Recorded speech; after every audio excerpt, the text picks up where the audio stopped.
ओम शांति। आज है 2 अक्टूबर 2021 की साकार मुरली। शिव भगवानोवाच, मीठे बच्चे, अब इस मृत्यु लोक का अंत है, अमर लोक की स्थापना हो रही है। इसलिए तुम्हें मृत्यु लोक वालों को याद नहीं करना है। आज बाबा ने प्रश्न दिया है, बाप अपने गरीब बच्चों को कौन सी स्मृति दिलाते हैं? उत्तर है, बच्चे, जब तुम वाइसलेस पवित्र थे तो बहुत सुखी थे। तुम्हारे जैसा साहूकार दूसरा कोई नहीं था। तुम अपार सुखी थे। धरती आसमान सब तुम्हारे हाथ में था। अब बाप तुम्हें फिर से साहूकार बनाने आए हैं। आज का गीत बजा है, नयनहीन को राह दिखाओ प्रभु। ओम शांति। मीठे मीठे रूहानी बच्चों, आत्माओं ने गीत सुना। किसने कहा? आत्माओं के रूहानी बाप ने। रूहानी बाप की रूहानी बच्चों ने कहा। रूहानी बाप को रूहानी बच्चों ने कहा, बाबा। उनको ईश्वर भी कहा जाता, पिता भी कहा जाता। कौन सा पिता? परम पिता। बाप है दो, एक लौकिक, दूसरा पारलौकिक। लौकिक बाप के बच्चे पारलौकिक बाप को पुकारते हैं, हे बाबा। बाबा का नाम शिव। वह शिव निराकारी पूजा जाता है। उनको कहा जाता है सुप्रीम फादर। लौकिक बाप को सुप्रीम नहीं कहा जाता। ऊंच ते ऊंच सभी आत्माओं का बाप एक ही है। सभी जीव आत्माएं उस बाप को याद करती हैं। आत्माएं यह भूल गई हैं कि हमारा बाप कौन है। पुकारते हैं, ओ गॉड फादर, हम नयनहीन को नयन दो, तो हम अपने बाप को पहचाने। भक्ति मार्ग में हम अंधे बन ठोकरें खाते रहते हैं। अब इन ठोकरों से छुड़ाओ। बाप ही कल्प कल्प आकर भारत को हेवन बनाते हैं। अब कलयुग है, सतयुग आने वाला है। कलयुग और सतयुग के बीच को संगम कहा जाता है। यह है पुरुषोत्तम संगम। बेहद का बाप आकर जो भ्रष्टाचारी बन गए हैं, उन्हों को श्रेष्ठाचारी पुरुषोत्तम बनाते हैं। लक्ष्मी नारायण पुरुषोत्तम थे। लक्ष्मी नारायण की डायनेस्टी का राज्य था। ये बाप आकर स्मृति दिलाते हैं, तुम भारतवासी आज से 5000 वर्ष पहले स्वर्गवासी थे, अब नरकवासी हो। आज से 5000 वर्ष पहले भारत हेवन था। भारत की बहुत महिमा थी। सोने हीरे के महल थे, अब कुछ नहीं है। उस समय और कोई धर्म नहीं था, सिर्फ सूर्यवंशी थे।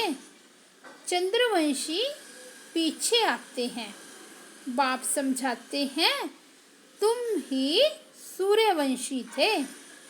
अब तक लक्ष्मी नारायण के मंदिर बनाते रहते हैं, परंतु लक्ष्मी नारायण का राज्य कब था? कैसे राज्य पाया? यह किसको पता नहीं। पूजा करते हैं परंतु जानते नहीं, तो ब्लाइंड फेथ हुआ ना। शिव की, लक्ष्मी नारायण की पूजा करते हैं, बायोग्राफी कोई नहीं जानते। भारतवासी खुद कहते हैं हम पतित हैं। हे पतित पावन बाबा, आओ आकर हमको दुखों से, रावण राज्य से लिबरेट करो। बाप आकर सबको लिबरेट करते हैं। बच्चे जानते हैं कि सतयुग में एक ही राज्य था। कांग्रेसी लोग अथवा बापूजी भी यही मांगते थे कि हमको फिर से राम राज्य चाहिए। हम स्वर्गवासी बनना चाहते हैं। अब नरकवासियों का क्या हाल है, देख रहे हो। इनको कहा जाता है हेल, डेविल वर्ल्ड। यही भारत डीटी वर्ल्ड था, अब डेविल वर्ल्ड बन गया है। बाबा समझाते हैं तुमने 84 जन्म लिए हैं ना कि 84 लाख। यह तो शास्त्रों में गपोड़े लगा दिए हैं। आज से 5000 वर्ष पहले सदगति मार्ग था। वहाँ ना भक्ति ना दुख का नाम निशान था। उनको सुखधाम कहा जाता है। बाप समझाते हैं तुम असल में शांति धाम के रहने वाले हो। तुम यहाँ पाठ बजाने आए हो। पुनर्जन्म 84 होते हैं ना कि 84 लाख। अब बेहद का बाप आया है तुम बच्चों को बेहद का वर्षा देने। बाप तुम आत्माओं से बात करते हैं और सत्संगों में मनुष्य को भक्ति की बातें सुनाते हैं। आधा कल्प जब भारत स्वर्ग था, एक भी पतित नहीं था, अब एक भी पावन नहीं है। यह है पतित दुनिया। बाप समझाते हैं गीता में कृष्ण भगवान ने वाच लिख दिया है। कृष्ण भगवान नहीं है, ना कि उसने गीता सुनाई है।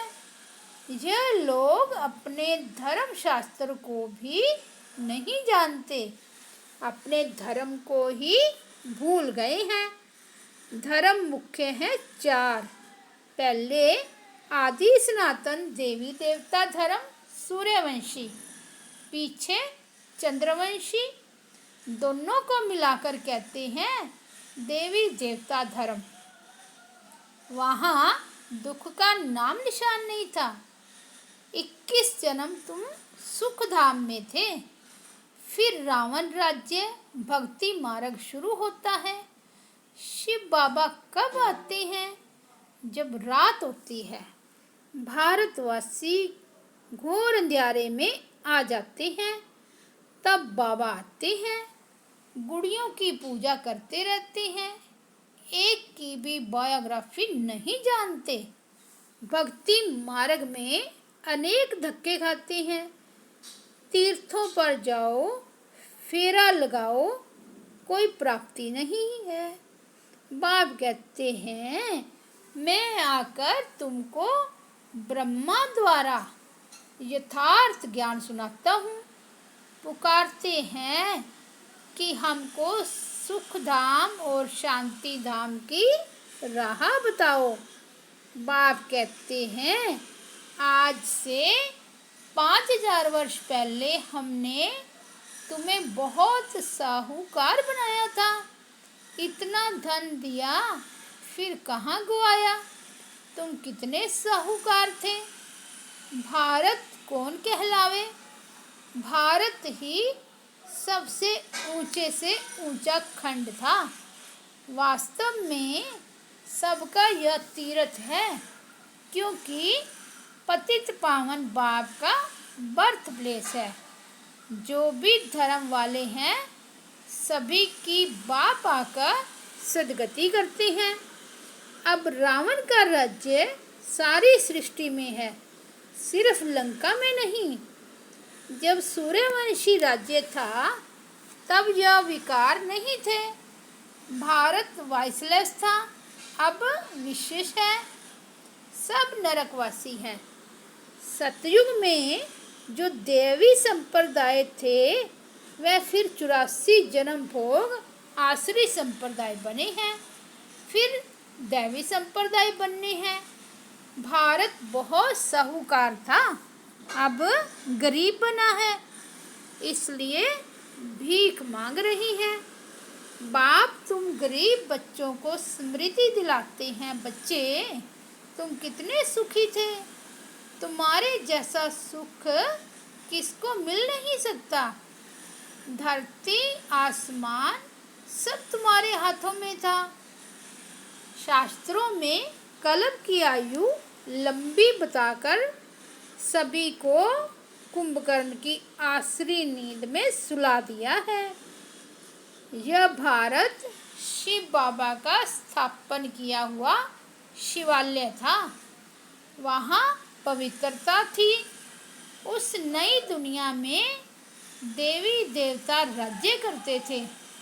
मनुष्य तो यह भी नहीं जानते कि राधे कृष्ण का आपस में क्या संबंध है। दोनों अलग अलग राजधानी के थे। फिर स्वयंवर के बाद लक्ष्मी नारायण बने। यह ज्ञान कोई मनुष्य मात्र में नहीं है। स्पिरिचुअल नॉलेज सिर्फ एक बाप ही देते हैं। अब बाप कहते हैं आत्म अभिमानी बनो, मुझ अपने परम पिता को याद करो। याद से तमो प्रधान से सतो प्रधान बन जाएंगे। तुम यहाँ आते हो मनुष्य से देवता अथवा पति से पावन बनने। अब यह है रावण राज्य। भक्ति में रावण राज्य शुरू होता है। सब भक्ति करने वाले रावण के पंजे में है। सारी दुनिया 5 विकारों रूपी रावण की कैद में है, शोक वाटिका में है। बाप आकर सबको लिबरेट कर गाइड बन साथ ले जाते हैं। उसके लिए यह महाभारत लड़ाई है जो 5000 वर्ष पहले लगी थी। अब बाप फिर से स्वर्ग बना रहे हैं। ऐसे नहीं जिनको धन बहुत है वह स्वर्ग में है, अभी है ही नरक। पतित पावन बाप को कहा जाता है, ना कि नदी को। यह सब है भक्ति मार्ग। यह बातें बाबा ही आकर समझाते हैं। अब यह तो जानते हो, एक है लौकिक बाप, दूसरा है पारलौकिक, तीसरा है अलौकिक। अब पारलौकिक बाप शिव बाबा ब्रह्मा द्वारा ब्राह्मण धर्म स्थापन करते हैं। ब्राह्मणों को देवता बनाने के लिए राजयोग सिखलाते हैं। आत्मा ही पुनर्जन्म लेती है। आत्मा ही कहती है मैं एक शरीर छोड़ दूसरा लेती हूँ। बाप कहते हैं अपने को आत्मा समझ मुझ बाप को याद करो तो तुम पावन बनेंगे। कोई भी देहधारी को याद नहीं करो। अब मृत्यु लोक का अंत है, अमर लोक की स्थापना हो रही है। बाकी सब अनेक धर्म खलास हो जाएंगे। सतयुग में एक ही देवी देवता धर्म था। फिर चंद्रवंशी राम सीता त्रेता में थे। तुम बच्चों को सारे चक्र की याद दिलाते हैं। शांति धाम और सुख धाम की स्थापना बाप ही करते हैं। मनुष्य मनुष्य को सद्गति दे नहीं सकते। वह सब है भक्ति मार्ग के गुरु। अभी तुम हो ईश्वरीय संतान, बाबा से राज्य भाग्य ले रहे हो। यह राजधानी स्थापन हो रही है। प्रजा तो बहुत बननी है। कोटों में कोई राजा बनते हैं। सतयुग को कहा जाता है फूलों का बगीचा। अब है कांटों का जंगल। रावण राज्य बदल रहा है, विनाश होना है। ये ज्ञान अब तुमको मिल रहा है। लक्ष्मी नारायण को ये ज्ञान नहीं रहता, प्राय लोप हो जाता है।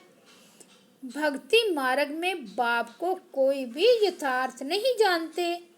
बाप है रचयिता। ब्रह्मा विष्णु शंकर भी रचना है। सर्वव्यापी कहने से वर्षे का हक खत्म हो जाता है। बाबा आकर सबको वर्षा देते हैं। 84 जन्म वही लेते हैं जो पहले पहले सतयुग में आते हैं। क्रिश्चियन लोग करके 40 जन्म लेते होंगे।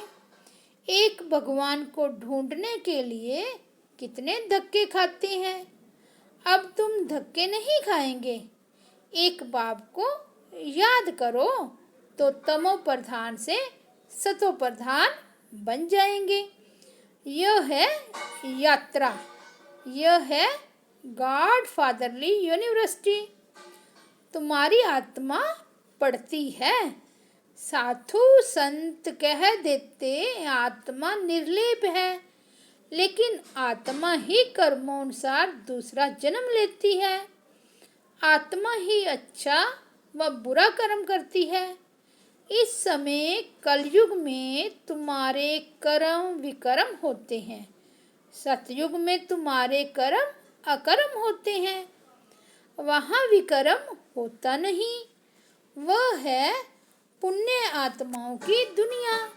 अच्छा, मीठे मीठे सिकिलदे बच्चों प्रति माता पिता बाप दादा का याद प्यार और गुड मॉर्निंग। रूहानी बाप की रूहानी बच्चों को नमस्ते।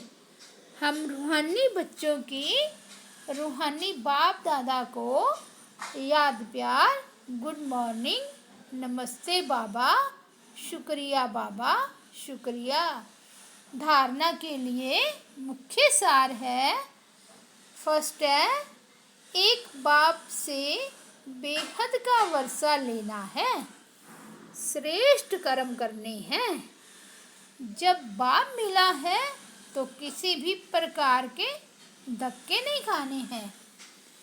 दूसरा, बाप ने जो स्मृति दिलाई है उसे स्मृति में रख अपार खुशी में रहना है। कोई भी देहधारी को याद नहीं करना है। आज का वरदान है, निमित्तपन की स्मृति द्वारा अपने हर संकल्प पर अटेंशन रखने वाले निवारण स्वरूप भव। निमित्त बनी हुई आत्माओं पर सभी की नजर होती है, इसलिए निमित्त बनने वालों को विशेष अपने हर संकल्प पर अटेंशन रखना पड़े। अगर निमित्त बने हुए बच्चे भी कोई कारण सुनाते हैं तो उनको फॉलो करने वाले भी अनेक कारण सुना देते हैं। अगर निमित्त बनने वालों में कोई कमी है तो वह छिप नहीं सकती। इसलिए विशेष अपने संकल्प, वाणी और कर्म पर अटेंशन दे निवारण स्वरूप बनो। आज का स्लोगन है, ज्ञानी तो आत्मा वह है जिसमें अपने गुण व विशेषताओं का भी अभिमान न हो। आज है मातेश्वरी जी के अनमोल महावाक्य। मनुष्य की एम ऑब्जेक्ट क्या है, उसे प्राप्त करने का यथार्थ तरीका। हर एक मनुष्य को ये सोचना जरूर है अपनी अच्छी जीवन बनाने के लिए क्या उचित है। मनुष्य की लाइफ किस लिए है, उसमें क्या करना है। अब अपने दिल से पूछें कि वो मेरी जीवन को पलटा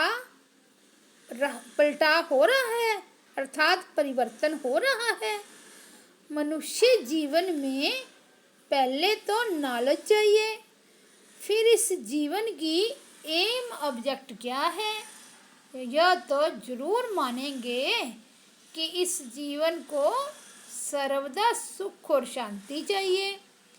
क्या अभी वो मिल रही है? इस घोर कलयुग में तो दुख अशांति के सिवाय और कुछ है ही नहीं। अब सोचना है सुख शांति मिलेगी कैसे। सुख और शांति ये दो शब्द जो निकले हैं वो जरूर इसी दुनिया में कब हुए होंगे, तभी तो इन चीज़ों की मांगनी करते हैं।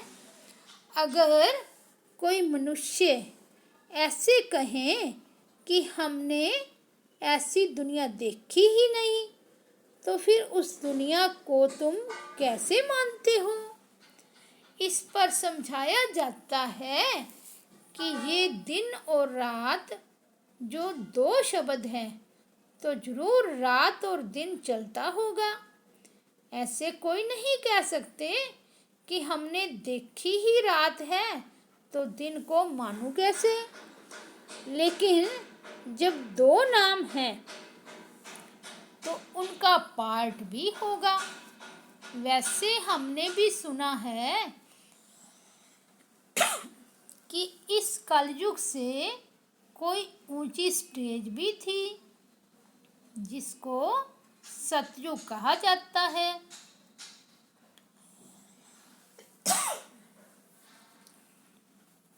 अगर ऐसा ही समय चलता रहे तो फिर उस समय को सतयुग नाम क्यों दिया गया।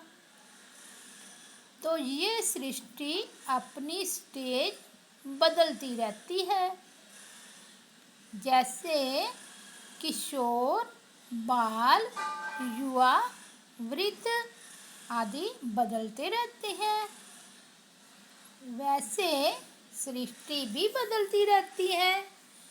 आज की जीवन और उस जीवन में कितना फर्क है, तो उस श्रेष्ठ जीवन को बनाने का प्रयत्न करना है। सेकंड, निराकारी दुनिया, आकारी दुनिया और साकारी दुनिया का विस्तार। इस पूरे ब्रह्मांड के अंदर तीन दुनियाएं हैं। एक है निराकारी दुनिया, दूसरी है आकारी, तीसरी है साकारी। अब ये तो जान लिया है कि निराकार सृष्टि में तो आत्माएं निवास करती हैं और साकार सृष्टि में साकार मनुष्य संप्रदाय निवास करते हैं। बाकी है आकारी सूक्ष्म सृष्टि। अब विचार चलता है क्या ये आकारी सृष्टि सदा ही है या कुछ समय इसका पाठ चलता है। दुनियावी मनुष्य तो समझते हैं सूक्ष्म दुनिया कोई ऊपर है, वहाँ फरिश्ते रहते हैं, उसको ही स्वर्ग कहते हैं, वहाँ जाकर सुख भोगेंगे। लेकिन अब यह तो स्पष्ट है कि स्वर्ग और नरक इस सृष्टि पर ही होता है। बाकी ये जो सूक्ष्म आकारी सृष्टि है जहाँ शुद्ध आत्माओं का साक्षात्कार होता है, वो तो द्वापर से लेकर शुरू हुए हैं। जब भक्ति मार्ग शुरू होता है तो इससे सिद्ध है निराकार सृष्टि और साकार सृष्टि सदा है ही है। बाकी सूक्ष्म दुनिया सदा तो नहीं कहेंगे, उसमें भी खास ब्रह्मा विष्णु शंकर का साक्षात्कार इसी समय हमको होता है, क्योंकि इसी समय परमात्मा 3 कर्तव्य करने के लिए 3 रूप रचते हैं। अच्छा, ओम शांति, ओम शांति, ओम शांति।